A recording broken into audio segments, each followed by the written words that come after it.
Hello there you guys, welcome to another one of my live videos. So Manchester City beat Crystal Palace by 3 goals to 1 at Selhurst Park of course as well. So Manchester City of course do keep the pressure on. Manchester City go back top by 1 point of course as well, and it's moments away from the kick-off between Liverpool and Chelsea of course as well. So initially I didn't watch the Crystal Palace Manchester City game. Manchester City won the game by 3 goals to 1. Obviously from Manchester City's perspective it was very essential that they did get back to winning ways after suffering a 1-0 defeat to Tottenham midweek in the Champions League quarter-final first leg of course as well. Obviously City started Sane today, obviously started Kevin De Bruyne today as well, because obviously they're arrested midweek. They did come on, but obviously they didn't start midweek as well. So essentially the goals were from obviously Raheem Sterling had got 2 goals in the game. Obviously then Crystal Palace had got one back, and then obviously Gabriel Jesus scored right in the 90th minute of course as well. I think City in the game of course had about 20 shots. I think they had the majority of the possession as well. I think they had about 73% of the possession, did Manchester City of course as well. As I did say, now it could go either way. The title, the title race, it's definitely between City and Liverpool. Obviously, Chelsea are more than capable, of denting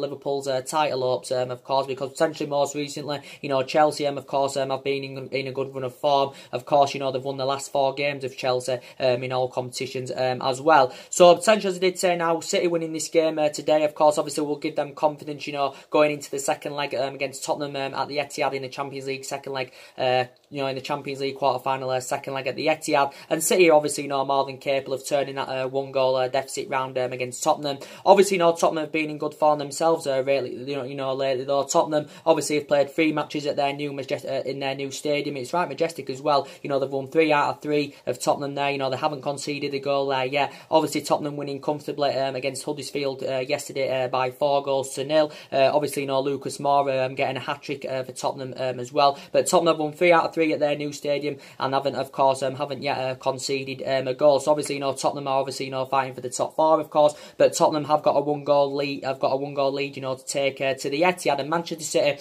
do play Tottenham twice, as we all know. Man City have obviously got them in the Champions League midweek. Obviously, they've also got them in the Premier League coming up as well of Manchester City. So essentially, I think City are more than capable of turning that 1-goal deficit around of course as well. So what I saw the stats, Manchester City must have been very dominant today of course. Didn't watch the game as I said, but now obviously this is going to intensify more pressure on Liverpool of course. As I did say, if you do look at the running, you'd still probably favour Liverpool, because this is only Liverpool's difficult game today. City have still got to play Tottenham. They've still got to go to Old Trafford of course as well. So potentially me as a Manchester United fan, I'm not really interested who wins the league, to be quite honest, because obviously it's between City and Liverpool. And obviously me as a Manchester United fan, obviously I hate City and Liverpool of course as well. So potentially I don't want Manchester City to win the quadruple. Obviously Manchester City have obviously already won the Carabao Cup this season. Obviously they're in the FA Cup final as well, and of course they are in the title race. But obviously Manchester City are going for their 4th league title. Obviously there wasn't a race last season, because obviously City won it comfortably last season. They won it by 19 points last season. Obviously got 106 goals last season, and I think they won 32 games out of 38, Manchester City last season as well. But it's very close this season. Obviously City have scored the most goals in the Premier League. I think they've scored about 86 goals this season in the Premier League as well. But City have invested a lot of money. Manchester City have spent a lot of money. Pep Guardiola spent a hell of a lot of money in his career. Obviously the majority of his money is spent, Pep Guardiola. Obviously the majority of that money has been spent on that Manchester City team. But they have got a really good team. For me, Kevin De Bruyne is one of the best players in the Premier League. He's a great team player, Kevin De Bruyne. He works really hard for the team. I highly rate Leroy Sané. I think Aguero, his finishing's fantastic. He can score goals, and I think he's one of the best strikers in the Premier League. If I'm going to be really honest with you, indeed. But yeah, Manchester City won the game against Crystal Palace today by 3-1. And obviously, City lost this fixture earlier on in the season. At the Etihad, they lost by 3-2, and their own form, Manchester City's is really good. Obviously, they drew with Crystal Palace last season at Selhurst Park, of course, as well. So essentially, it wasn't any problems for Manchester City. Manchester City got the result, of course. And I think, to be quite honest, Man City will turn it around against Tottenham. I think they'll beat them comfortably at the Etihad, to be quite honest, because when they're playing to the potential best, they're capable of scoring 3 or 4 4 goals, you know, past Tottenham, you know, to be quite honest with you as well. But that will be a memorable night, you know, for Tottenham, you know, when they beat them midweek, though. Obviously, it was their first European game at their new stadium, of course. Obviously, you know, Tottenham winning comfortably against Huddersfield, but Tottenham have got concerns over Harry Kane. I think he has got some kind of injury.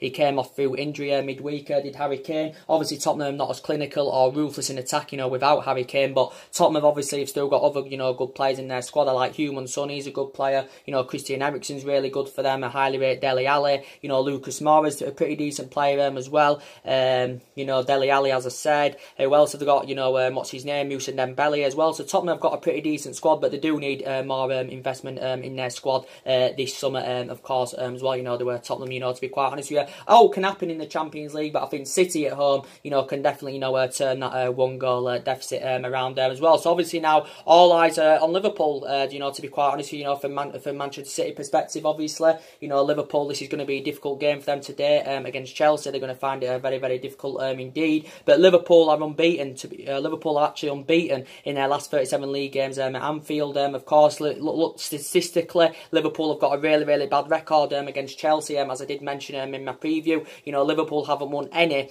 of their last 6 games at Anfield. Of course, against Chelsea as well. I think Chelsea have only lost 2 of their last 16 meetings with Liverpool in all competitions as well. And I think Chelsea's last defeat at Anfield came back in 2012, so that's potentially, you know, 7 years ago, of course, as well. I think he did confirm Eden Hazard's going to be playing today in that game. But obviously Liverpool have invested really, really well as well, and they've only suffered 1 defeat this season. Chelsea, they've only suffered 1 defeat this season of Liverpool, but you know, they invested well last summer. They got about 5 new additions in, of course. You know, they've got a great attacking trio on Salah, Firmino, Mane, and they combine very, very well together. You know, they're all capable of scoring goals, providing them as well. I don't think Mane's on Salah's level. I think it'll take Mane maybe at least a couple of years to emulate to Salah's level, but I still really, really highly rate Sadio Mane, to be quite honest with you. I like Virgil van Dijk. I think he's done a good job for Liverpool. I think he's addressed their defensive deficiencies fantastically well. You know, they've got the likes of Naby Keita, who's been in good form recently. He scored 2 goals in his last 2 games for Liverpool,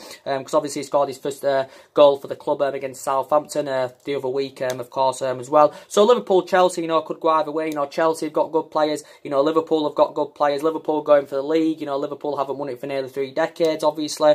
And obviously, you know, Chelsea are fighting for the top 4, of course, because obviously Chelsea could possibly win the Europa League as well.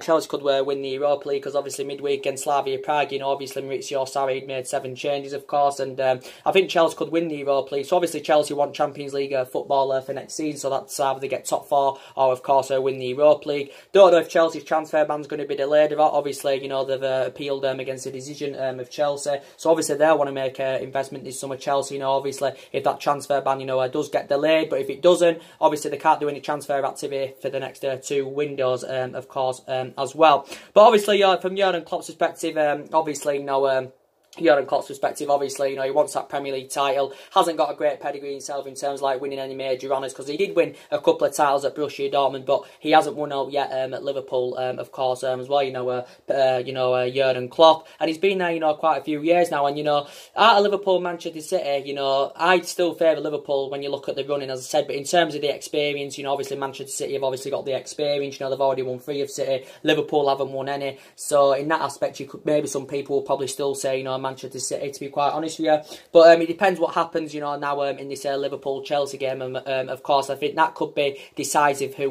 wins the Premier League, of course, as well. So potentially there will be more live videos coming up very, very soon on this channel, of course. If you do consider drop your comments, and likes below on the channel. And as I do keep saying, if you do consider subscribing, as always, and take care, God bless, and I'll see you all again very, very soon. Thanks for watching, guys.